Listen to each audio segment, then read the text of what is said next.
You're welcome. There's a lag in this somewhere, and I hope it's not the NSA. I hope it's not the NSA tapping into our calls. Well, they're listening to you, not me. Well, then it's going to be like a Homer Simpson moment, where we've got a live one. So, Bernard, thank you for giving me a few minutes of your time. I can see that you've been busy. I can see that you've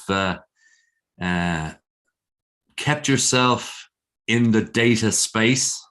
Yeah. And you would imagine, you certainly from speaking to a lot of people, that the data space only started recently, but it goes back a long time. And I'm not saying that you were there for the very first diode, but tell us what your association with data in Ireland has been.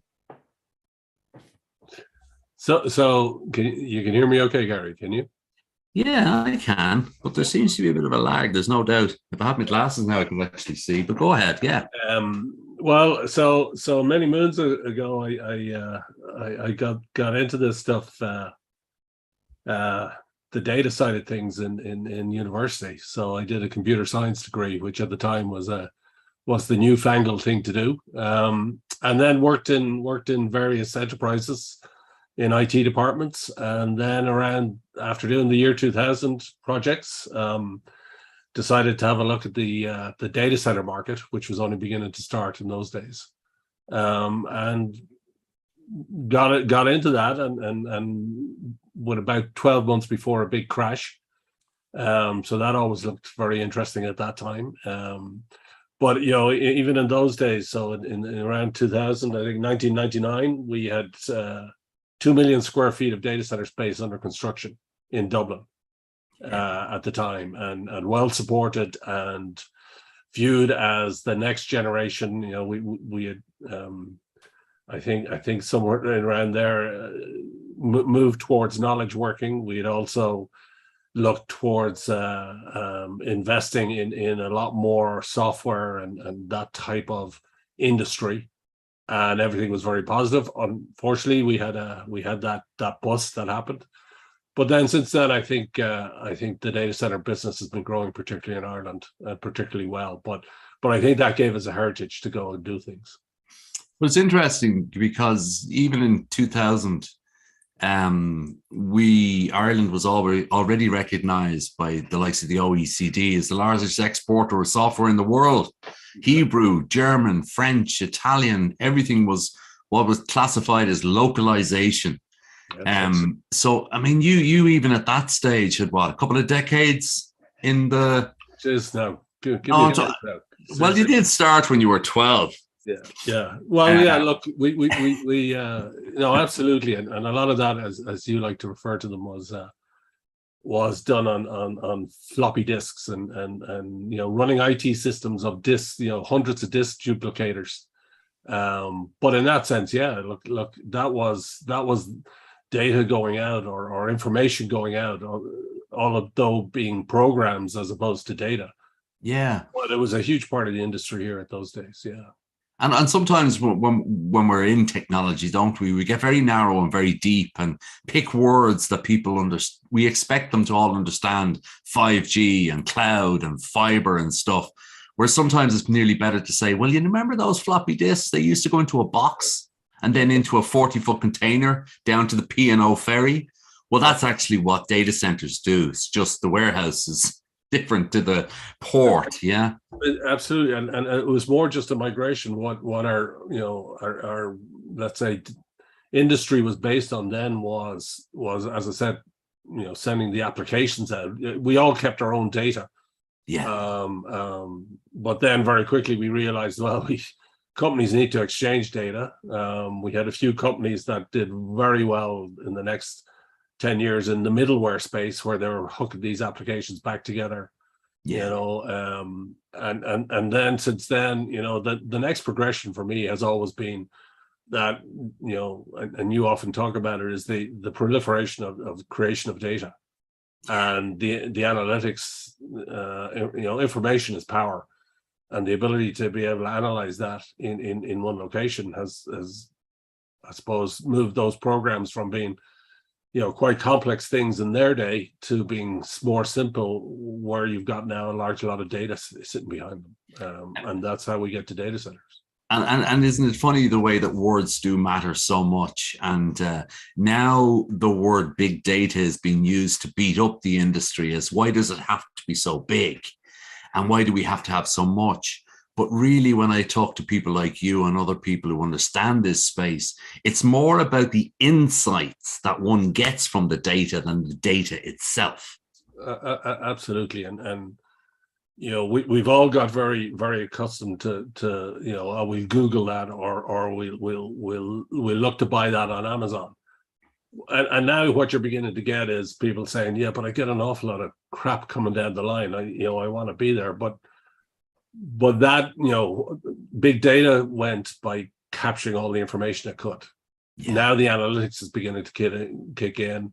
I don't doubt we have a privacy element here because if people are going to watch what you're picking to try and down select to give you a more accurate solution to what you're asking for, they know things about you. So in that sense, yeah, I think there's lots of discussions to be had around what you do with that data.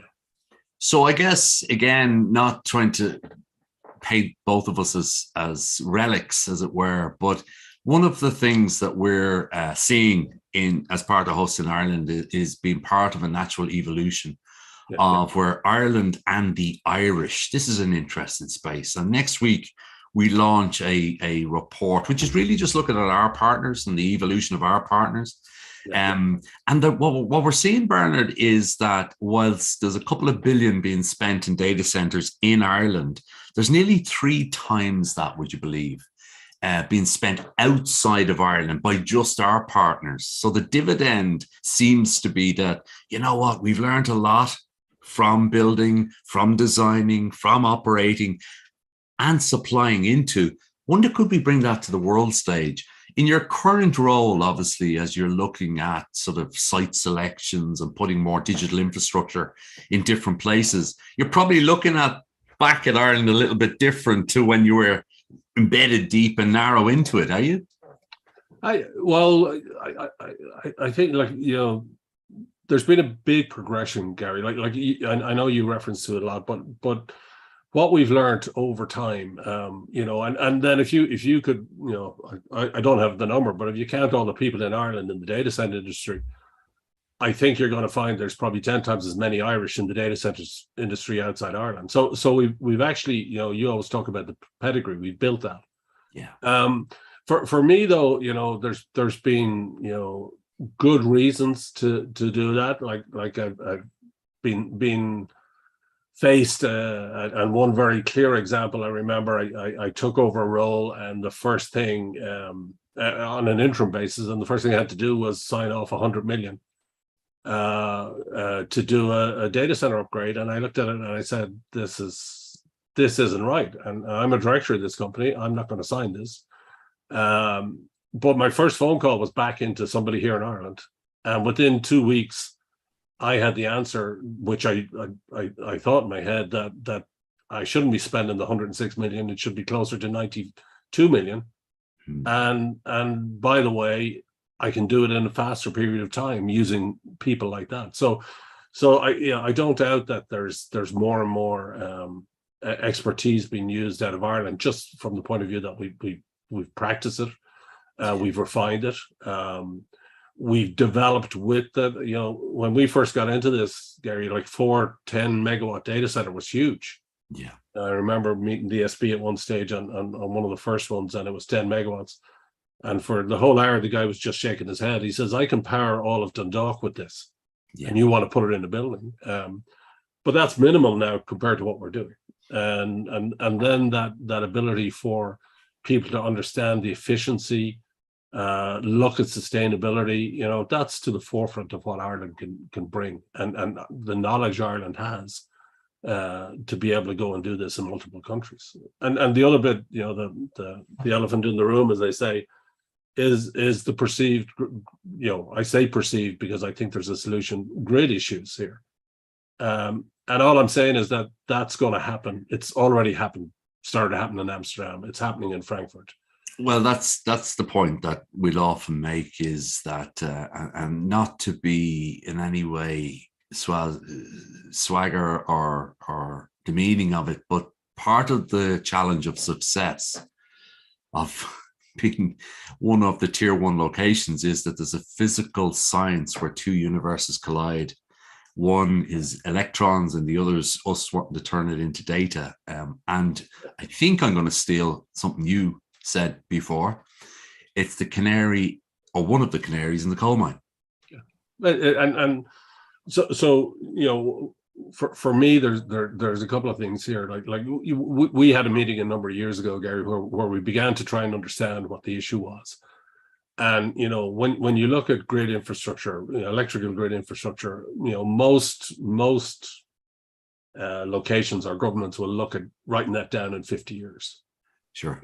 But if you look at exactly what I said and what we've increased in the last 20 years, you know, we're a bit silly to think that you know, we can just ask for stuff and not help it grow. However, as I said, that is an issue that is now beginning to rear its head in lots of other places, because you know, I don't doubt our lives are improving. There's a lot of things being understood better, quicker, with the use of data. So I'm a big fan of us trying to figure out how we do that in a way that we grow the country, grow the economy, and absolutely support people's better way of living. You know, what's interesting is that there's starting now, which is very important, is robust demonstrable statistics starting to come out about what the data in the centers is doing for society. And I saw one this morning where they now have, you may have seen 18 months ago, Google released on Google Maps a new eco option. So you had 3 options. You had the straight option, you had the quickest option, and the most eco-friendly. And they're able to then, to our point, do analytics on it. So far, people using that has saved over a megaton of carbon. Just now, when you say that, it sounds, yeah, well, what's that got to do with data centers? But that's the greatest challenge we have right now, that we still don't connect the app on the phone to the data that resides in a center. But listen, we have another 50 years to go, you and I. Yeah. I hear there's a great new clinic in Switzerland that we can go to soon. Yeah. It's been short and sharp. Thank you so much for your time. Not at all. It gives a nice context for our report that will be coming out next week. And it'll be about sort of the ecosystem. It'll be about sort of Irish companies, Irish-led companies, some American or multinationals from Ireland, with all types of nationalities working there. And that's why we say you don't have to be Irish to be Irish. Learn more about that next week. If I could just add to that, Gary, the knowledge we have in terms of buying data centers, designing, constructing, operating is second to none. That's what you get. That's what you get when you've built 2 gigawatts or have 2 gigawatts of it under construction. Absolutely. Thank you so much, Bernard. Thanks, Gary. Bye.